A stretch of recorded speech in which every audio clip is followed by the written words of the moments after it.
Hello everyone, Bob Sullivan. This is an overview of the paramedic level trauma course. And in this we're going to talk about our trauma assessment, which is almost identical to the primary trauma assessment we do at the EMT level, with a few exceptions that we'll talk about. And we're going to go into some of the ALS care that we can complete after or perform after our assessments. And we're going to talk about when to do them, what treatment to provide on scene versus when we're en route to the hospital. We're also going to go over what hospital to transport to. We'll go over the different levels of trauma centers and the trauma triage protocols from the CDC. Finally, we'll talk about how to get there and when to use aviation. So first, for our primary survey, after we assess that the scene is safe, we have our safety equipment on, we have our turnout coat on, our glasses or our extrication coat, always wearing our high visibility safety vests when we exit the vehicle on a major highway, and we're making sure that all hazards have been mitigated by law enforcement if this is a scene of violence, or mitigated by the fire department, or we're helping the fire department mitigate if there's any kind of vehicle or house fire or something like that. So our primary survey for trauma patients is the same as we've talked about before in the BLS section. And PHTLS has a relatively new XABCDE approach to the initial trauma assessment. And the X stands for exsanguination. And why do they do that? Well, if a patient was bleeding externally or had a severe hemorrhage, and we want to get that before we manage their airway and breathing. So we go through what's going to kill the patient first. In that case, even if their airway is compromised, the external bleeding is going to kill the patient first. So we need to manage that before we manage the airway. Not that they're not both important, but clearly one is bigger, more of a pressing need than the other.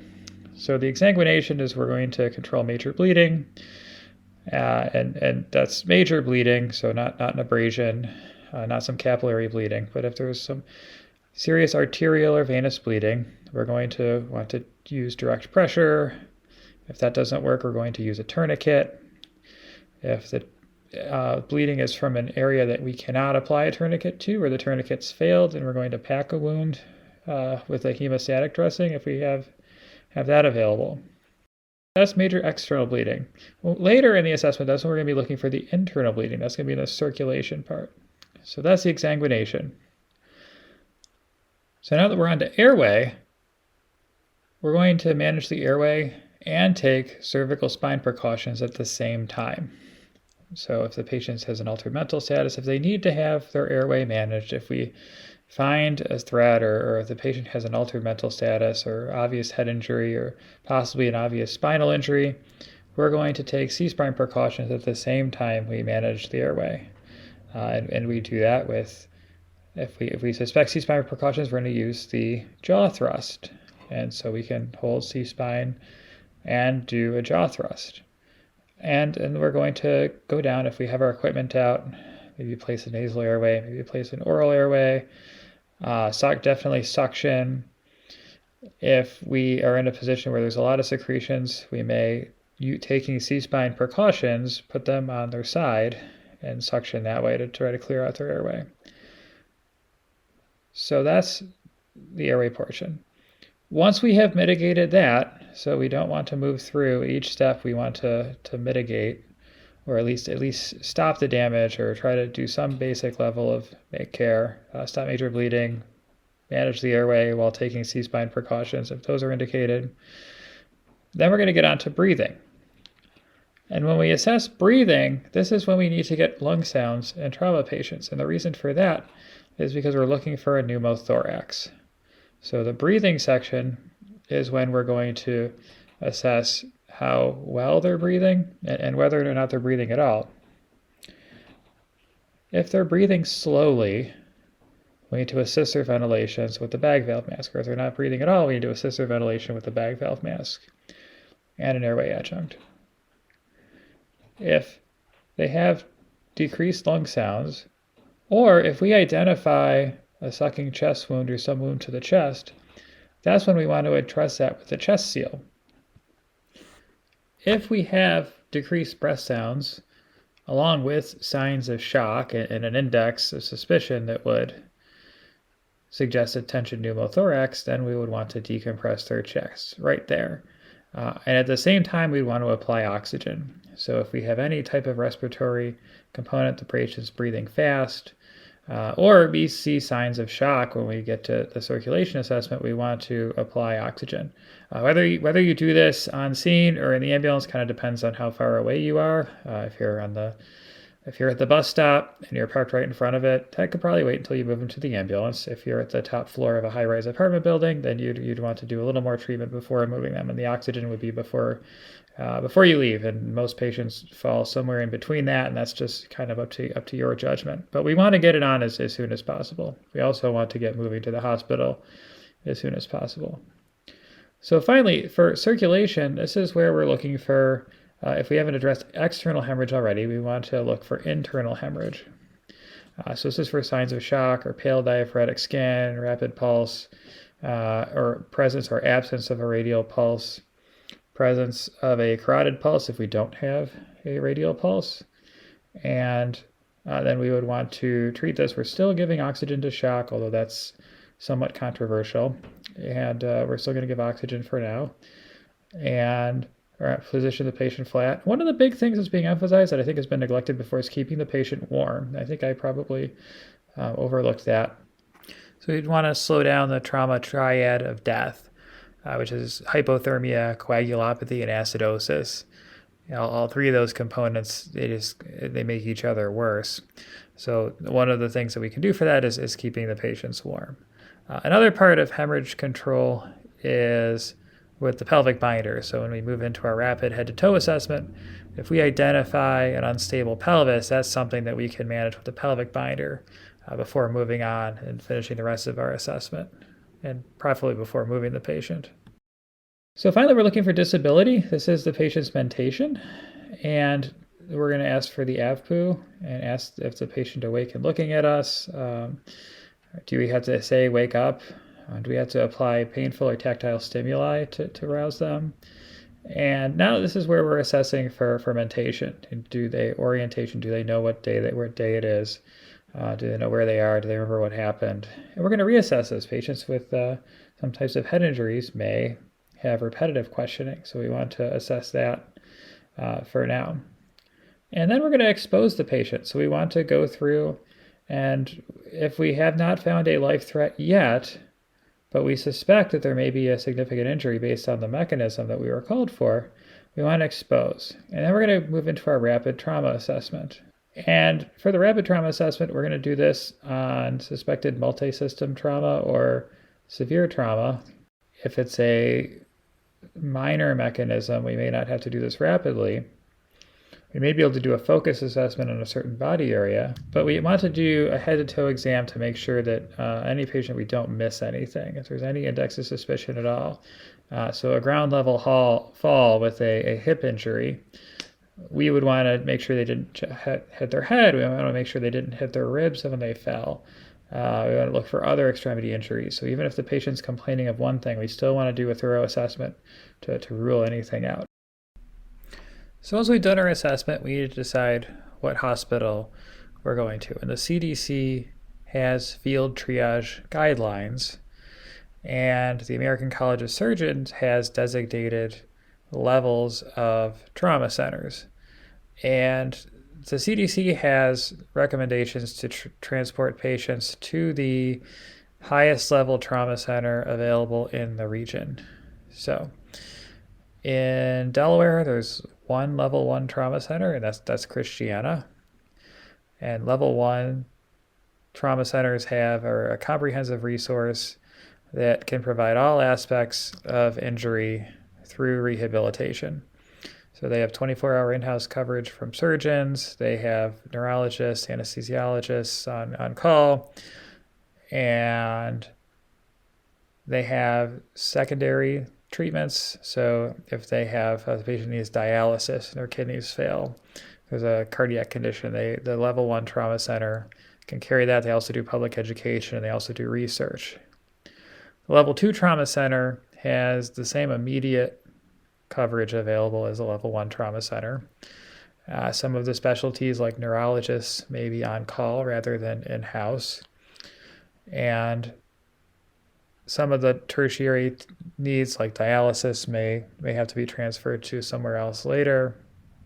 They also do prevention and injury. So level 3 trauma centers have general surgeons available. They may not always be in-house and can do initial management of trauma patients. The specialist surgeons or some of the specialty sections, they have an agreement to transfer a patient to. So in Delaware, all of the hospitals, except for Christiana, all of the with the exception of not the freestanding emergency rooms, but all of the hospitals in Delaware are level 3 trauma centers. And there is some local guidelines and local medical direction over patients that go to which patients go to level 3 trauma centers. But your choice is, if you're outside of Newcastle County, is to go by ground to a level 3 trauma center or request aviation to go to Christiana or the level 1 trauma center. So it's about a 45-minute to an hour distance by ground to Christiana. Outside of that, we're going to need to go to a helicopter. And even while they're all categorized as level 3, Bay Health Kent has some more resources than some of the other hospitals, and they may take some trauma patients that if you're closer to one of the other smaller hospitals may get airlifted. So that's it's a really difficult choice, is who do you send by air and who do you send by ground. Part of that's going to depend on their airway status and their overall stability. But if they're a severe trauma patient who gets transferred to a level 3 facility, they're going to plan to transfer them to a higher level trauma center. And the level 4 trauma center, which they have some immediately outside of Delaware, they are equipped to just do initial stabilizing and then transfer. So who needs to go to a trauma center? This is from the CDC. There's physiologic criteria, which is a Glasgow Coma score less than 13, blood pressure less than 90, respirations less than 10 or more than 29 beats, which is the same as for a start triage for the respiratory rate. So anatomic criteria, so certain injuries, even if the vital signs are stable, penetrating trauma to the core, chest wall instability, 2 or more proximal long bone fractures, pulseless or mangled extremity, amputation proximal to the wrist or ankle, any type of pelvic fracture, and open or depressed skull fracture. And finally, the mechanism of injury. These should not be standalone criteria. In the past, any patient that had a rollover crash, we would fly them even if we didn't find any injuries, because there might be a hidden injury. So this is now a consideration, but it shouldn't be the only thing that we use to decide whether a patient needs to go to a trauma center or not. And for the long fall, for adults, that's greater than 20 feet. Children, that's more than 10 feet. A auto crash with intrusion to the patient department, ejection from the vehicle, or just consistent with a high risk of injury. So pedestrian, bicycle struck, and a motorcycle crash more than 20 miles per hour. And there's special considerations. If there's young or old age, which is defined over 55, blood pressure less than 110 in elderly patients, children triage to a pediatric center, and in Delaware we have the option of transporting to a pediatric trauma center. Anticoagulant use if a patient's pregnant. Remember, pregnant patients will display signs of shock later. So even a low impact mechanism in older adults, the fall, so burns, and then there's provider judgment.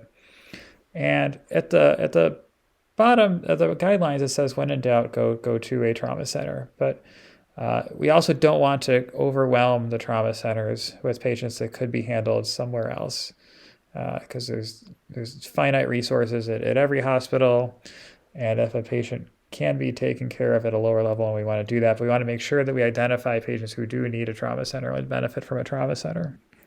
So once we've identified that a patient meets a trauma center criteria, there's something that Ari Adams-Cowley started in the 70s and 80s about the golden hour and the platinum 10 minutes. The golden hour is the goal to have the patient from the time of injury to the time to the operating room at a tertiary trauma center be less than 60 minutes. And then the platinum 10 minutes is the time on scene, from the wheels of the ambulance stopping to the time that they are either on their way to the trauma center or on their way or waiting for aviation to arrive. And this has come under some scrutiny, and they've, there's questions, okay, well, should the platinum 10 minutes be 12 minutes or 8 minutes? And the point is, we just want to get the patient off scene as quickly as possible into definitive care as quickly as possible. And there's very few interventions that we can do on scene that will help stabilize a trauma patient. So that's an overview of trauma systems and trauma assessment.